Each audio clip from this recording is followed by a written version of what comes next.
नमस्कार दोस्तों। स्वागत है आपके अपने हिंदी ज्ञान पॉडकास्ट में। आज हम बात करेंगे उस सुप्रीम कोर्ट के आदेश की जिसने दिल्ली और पूरे देश में बड़ी बहस छेड़ दी है।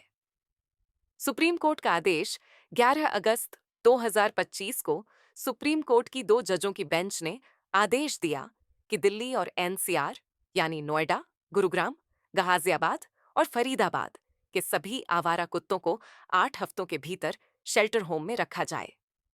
महत्वपूर्ण यह कि इन कुत्तों को अब वापस सड़कों पर नहीं छोड़ा जाएगा। कोर्ट ने कहा कि animal birth control ABC rules, जिनके तहत नसबंदी और टीकाकरण के बाद कुत्तों को उनकी पुरानी जगह पर छोड़ा जाता है, व्यावहारिक नहीं है और लोगों की सुरक्षा के लिए खतरनाक साबित हो रहे हैं।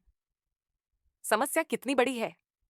दिल्ली और एनसीआर में अनुमानित 10 लाख से ज्यादा आवारा कुत्ते हैं। हर दिन औसतन हजारों डॉग बाइट केस रिपोर्ट होते हैं। भारत में सालाना लगभग 37 लाख लोग कुत्तों के काटने का शिकार बनते हैं। दुनिया में होने वाली 36% रैबीज मौतें भारत में होती हैं और सबसे दुखद, पीड़ितों में से बड़ी संख्या बच्चों की होती है। फैसले के समर्थन में तर्क बहुत से लोग मानते हैं कि यह आदेश जरूरी है। बढ़ते डॉग बाइट केस, बच्चों की मौतें और कॉलोनियों में डर का माहौल, ये सब वास्तविक चिंताएं हैं। उनका कहना है कि जानवरों से प्रेम अपनी जगह है, लेकिन इंसानों की सुरक्षा पहले आनी चाहिए। पशु अधिकार समूहों का पक्ष वहीं एनिमल वेलफेयर ग्रुप्स और एक्टिविस्ट्स इस आदेश का विरोध कर रहे हैं।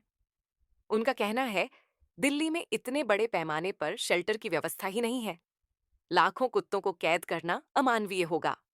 सुप्रीम कोर्ट के पुराने आदेश और एबीसी रूल्स के मुताबिक नसबंदी और टीकाकरण के बाद कुत्तों को उसी जगह पर छोड़ा जाना चाहिए।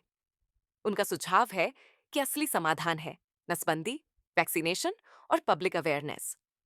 विकसित देशों का अनुभव, अगर हम अमेरिका और यूरोप जैसे देशों को देखें तो वहां आवारा कुत्तों की समस्या लगभग खत्म हो चुकी है। उन्होंने दशकों पहले बड़े पैमाने पर नसबंदी, वैक्सीनेशन और शेल्टर सिस्टम लागू किए। सड़कों पर कुत्तों को छोड़ने के बजाय उन्हें गोद दिलवाया गया या सुरक्षित शेल्टर में रखा गया।